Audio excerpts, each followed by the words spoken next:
And with William, my brother wanted me to visit him on the day that William was going to be executed. And so I did, and so we were on separate, sides of the visitation tanks, but they allowed William to come over and hold my brother's hand, and my brother said a prayer with him, and joked, told him to take a to-go bag because heaven was quite a long ways off, and so they joked, and then William pretty much protested and made them pick him up and take him. And so then we got over to the hospitality house, and that's the most grueling part, is while you're waiting for the execution, when you're sitting there from 12 o'clock noon until they inject the cocktail of drugs at 6 o'clock. And that was really horrific, because we were hoping and praying and waiting for the Supreme Court to come back and say, yep, we made another mistake, and we're going to let the 125th person go. But it didn't happen. And it really was truly the most horrible experience, and the most disgusting, just horrific experience that I've really ever had in my whole life. That I was so sick, and I just felt, at that time, I really felt hateful towards the system. And I had never really felt hateful towards anybody or anything in my life.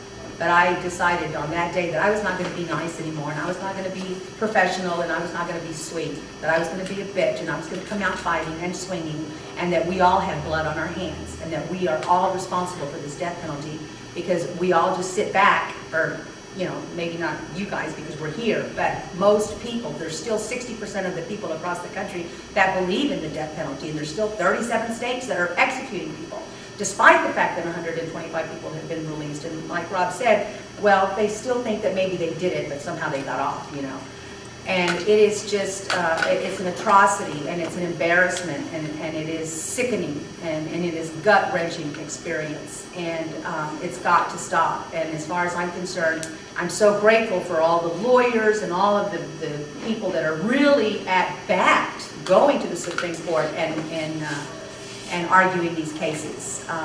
But I think the other half of it is, all of the anti-death penalty groups, and that is that we are making a change, we need to make a giant strides, and we need to abolish the death penalty, and we need to shut down death row, because it is truly hell on earth. It really is. They are deprived of their life and their liberty and their sanity, and they're sprayed with harsh chemicals, and they send 10 or 15 people in to beat them up at a time. I mean, just on and on and on. It just never stops. They feed them mush. They feed them pig food. It's just disgusting. It really is. And that I have heard from my pen pals. My brother has never uttered an unkind word about where he is.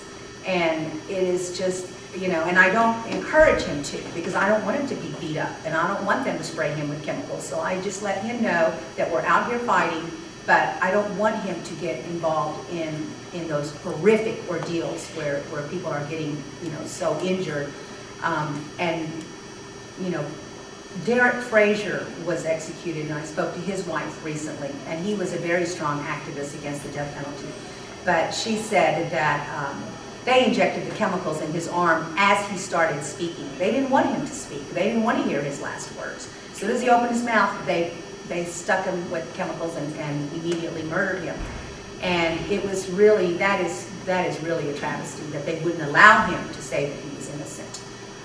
And then they lost his body, and then they cremated it improperly so that it wouldn't fit in the urn, and it was split into 3 pieces, and those 3 pieces were lost in the mail, and they were finally sent to Canada, and so they will finally be able to bury their loved one. But he did not rest in peace. And I don't think he's going to. I think he's going to come back from the dead and haunt all of us.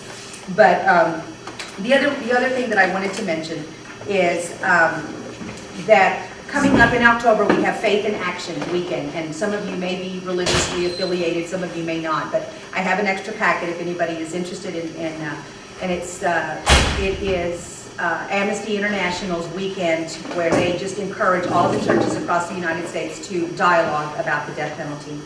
And then I just wanted to say just one more thing, and I can't remember exactly what it was now. Oh, I know what it was, about the artwork.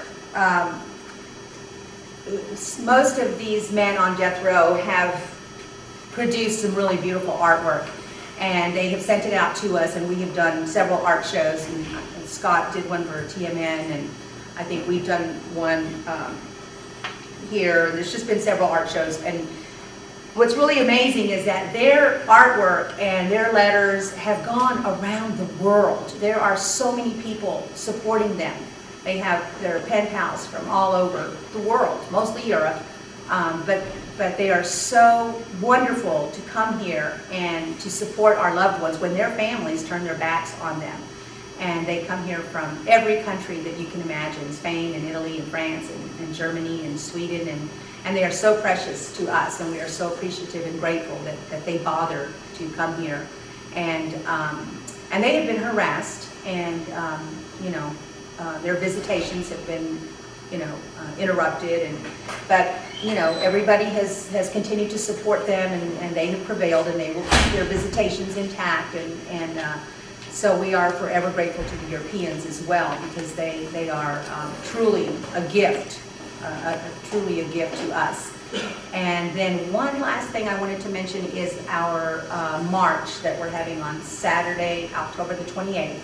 And I hope that all of you all will come out and join us in our fight against the death penalty.